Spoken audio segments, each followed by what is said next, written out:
إن الحمد لله أصلي وأسلم على نبينا مصطفى محمد صلى الله عليه وسلم وعلى آله وصحبه أجمعين أما بعد أعوذ بالله من الشيطان الرجيم بسم الله الرحمن الرحيم സൂറ അൽ ഹജ്ജ് 33-ാമത്തെ വചനത്തിന്റെ വ്യാഖ്യാനം നോക്കൂ നിങ്ങൾ.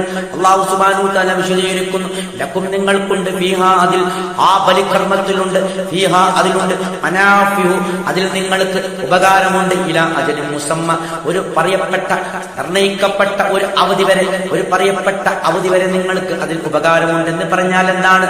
ആ ബലിമൃഗത്തെ നിങ്ങൾക്ക് ആ ബലിയെടുക്കുന്നത് വരെ നിങ്ങൾക്ക് ആ ബലിക്ക് വേണ്ടി നിശ്ചയിക്കപ്പെട്ട മൃഗത്തിന്റെ പുറത്ത് നിങ്ങൾ യാത്ര ചെയ്യാം, അത് യാത്രാമൃഗമായി നിങ്ങൾക്ക് ഉപയോഗിക്കാം.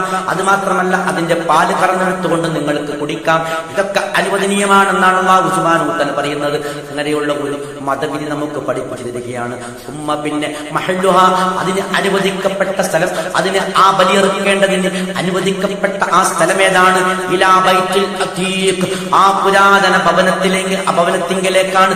ആ പുരാതന ഭവനത്തിന്റെ പരിസരത്ത് വെച്ചുകൊണ്ടാണ് നിങ്ങൾ അതിനെ ബലിയെറുക്കേണ്ടത്, അള്ളാഹുവിന്റെ മാർഗത്തിൽ ബലിയെറുക്കേണ്ടത്. അത് മാത്രമല്ല അതിൽ നിന്ന് നിങ്ങൾ ഭക്ഷിക്കുകയും പാപങ്ങൾക്ക് ഭക്ഷിപ്പിക്കുകയും ചെയ്യണം. മുൻ ആയത്തിൽ നാം വിശദീകരിച്ചു. അത്രയും അത് മാത്രമല്ല അതിനെ ബഹുമാനിക്കണം, ആദരിക്കണം. അങ്ങേയറ്റം പവിത്രമായതാണ് ഈ ബലി എന്ന് പറയുന്നത്. ഇത്രയും പവിത്രമായ ഈ ബലിയെപ്പറ്റി ഇസ്ലാം നമുക്ക് വിശദീകരിച്ച് തരുന്നത് വളരെയധികം സങ്കടകരമെന്ന് പറയട്ടെ. പലരും നമുക്ക് നിർബന്ധ അറിവില്ല എന്ന് പറഞ്ഞുകൊണ്ട് ഹജ്ജിന് നിർവഹിച്ചുകൊണ്ട് ലക്ഷക്കണക്കിന് രൂപ ചെലവഴിച്ചുകൊണ്ട് അള്ളാഹുവിന്റെ ഭവനത്തിങ്ങൾ ചെന്നുകൊണ്ട് ഹജ്ജ് നിർവഹിച്ചുകൊണ്ട് ബലിയെറുക്കാതെ തിരിച്ചു വരുന്ന ചില പാമര ജനങ്ങളെ നമുക്കിടയിൽ കാണാൻ കഴിയും. അങ്ങേയറ്റം കഷ്ടകരം അല്ലെങ്കിൽ ഖേദകരമല്ലാതെ എന്ത് പറയാൻ. അവർക്ക് പഠിപ്പിക്കേണ്ട അധ്യാപനങ്ങൾ പഠിപ്പിക്കപ്പെടുന്നില്ല, കൃത്യമായി അവർ ചോദിച്ചു പഠിക്കുന്നില്ല, മനസ്സിലാക്കുന്നില്ല. അതാണ് ഇത്രയും ഖേദകരമായ കാര്യത്തിന് അവർ അത്രീഭൂതരാകുമെന്ന് പറയാതെ വയ്യ. അത്രയും ഇസ്ലാം നോക്കൂ നിങ്ങൾ. ഈ ആയത്തുകളൊക്കെ പരിശോധിച്ചു നോക്കൂ, മുൻ ആയത്തുകളൊക്കെ പരിശോധിച്ചു നോക്കൂ. എത്ര പവിത്രമായാണ്, എത്രയും ഗൗരവപൂർണമായിട്ടാണ് അല്ലാഹു സുബ്ഹാനഹു വ തആല ഈ ബലികർമ്മത്തിനെ കാണുന്നത്. അത്രയും പവിത്രമായി അല്ലാഹു ആദരിച്ച ഒരു ചിഹ്നം എന്ന പേരിലാണ് അതറിയപ്പെടുന്നത്.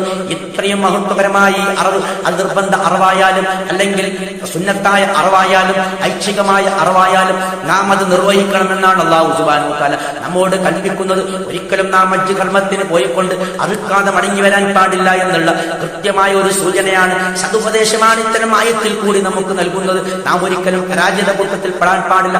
ആ ബലിമൃഗം നമുക്ക് സിറാത്ത് എന്ന പാലത്തിലൊരു വാഹനമായി വരുമെന്നാണ് അല്ലാഹു റസൂൽ നമുക്ക് പഠിപ്പിക്കപ്പെടുന്ന.